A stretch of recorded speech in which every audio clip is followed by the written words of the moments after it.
Thank you very much, dear President van der Bellen, dear Special Envoy Podesta, the Governor, dear Arnold, and I'm proud that I can call you my friend. Ladies and gentlemen, first and foremost, Arnold, I would like to thank you for both honors, the inspiring one and also the kick in the ass, Arnold. Because honestly, we need both. Especially this time, we need an inspiration, but also we need the kick in the ass, because indeed, as you said, this is a critical moment in time for our planet. Climate change and biodiversity loss are having devastating impacts. We see forest fires, droughts, flooding, and we just cannot afford to sit on our hands. And as you always say, Arnold, less talk, more action, and be useful. So we are working to make our continent more resilient, and we had to deal with the dramatic consequences of the climate change, because sometimes we tend to forget that actually it's in our backyard, it's Europe, which is overheating twice as fast as the rest of the world. So it's not the problem of some faraway lands. It's a problem for Europe, it's for Austria, for Slovakia, for countries in Europe, and for our people who are living in as much, if not more, as for anybody else on our beautiful planet. So we had to deal with the consequences. So if you look at our civil protection mechanism, it ensures that we pool our resources. So when the disaster hits, you give them the call. For example, last year when the Greece endured Europe's largest ever wildfires, we had to gather the brave firefighters from across the Europe, and they went to help their Greek friends to protect lives, property, and livelihoods. And at the same time, when we've been fighting fires in Greece, we got another call: unprecedented floods in Slovenia. Within the same hour, few hundred kilometers away, biggest wildfires and largest floods over the last few decades. So this just shows how the climate change is transforming Europe. I totally agree with you. It's emergency, and really we have to deal with that. We have to show, first and foremost, ultimate European solidarity, but we also have to strengthen our capacity. So, for example, because of all this, for this summer, we have doubled our aerial firefighting fleet, and we are already now prepositioning 550 firefighters, but I know that we need to do more. Not only to be prepared for the consequences, but to better address health impact of climate change, something I know it's very dear to you, dear Arnold. As you like to say, this is a fight to have healthy body, but also to have healthy earth.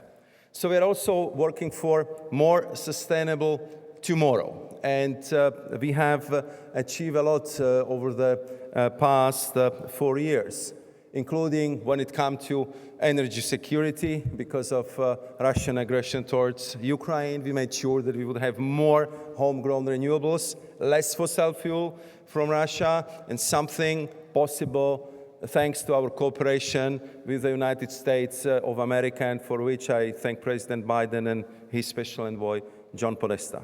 Without your assistance, it simply wouldn't be possible. So this was one of the proof, one of the testimony when we see transatlantic cooperation at its best.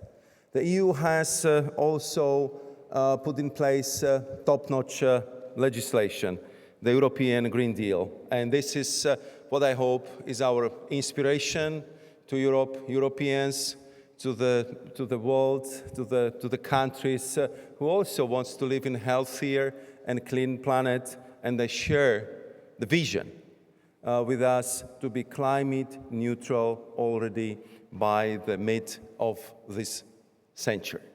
So how to get there? To continue to make this progress, we need a full buy-in. And we need it from the citizens, we need it from the businesses. We need to make sure that we would make a better business case for investing in clean, and green technologies. And we need to nurture that entrepreneurial spirit, because I'm convinced, I believe that Europe and the world has everything it needs to succeed in green transition. And green transition that is built here, that creates high-value jobs, but even more importantly, it's socially fair. So everybody would feel that is positively participating in it. And I believe that you would agree with me that also we need a green transition that is not outsourced to the highest bidder. Because I believe that if it comes to the clean technology, if it comes to the green technologies, they have to be made in Europe, in the United States, and we have to be very strong in this technology. To conclude, if you allow me to share with you one idea. As you know, Europeans and Americans are big friends. I think this fantastic audience is a big proof of that. And I know that if we do something together, there is simply not a thing we cannot accomplish. And therefore, I believe that also in the field of green transition, we can do much more together. I'm a strong advocate of transatlantic green tech marketplace. Just imagine two most powerful economies in the world sharing the same standards, channeling the investment into these technologies, have the possibility for these dramatic scale-ups all over the world, how much we would benefit in accelerating green transition and how much we can share with the rest of the world this technology so we can jump over that fossil era we had to go through. So there is a lot to do. There is a lot to accomplish. And once again, I would like to thank you, Arnold, for inspiring, for kicking the ass when needed, for being not only climate action hero, for me you are also the biggest climate warrior. And Monica, thumbs up. Thank you very much.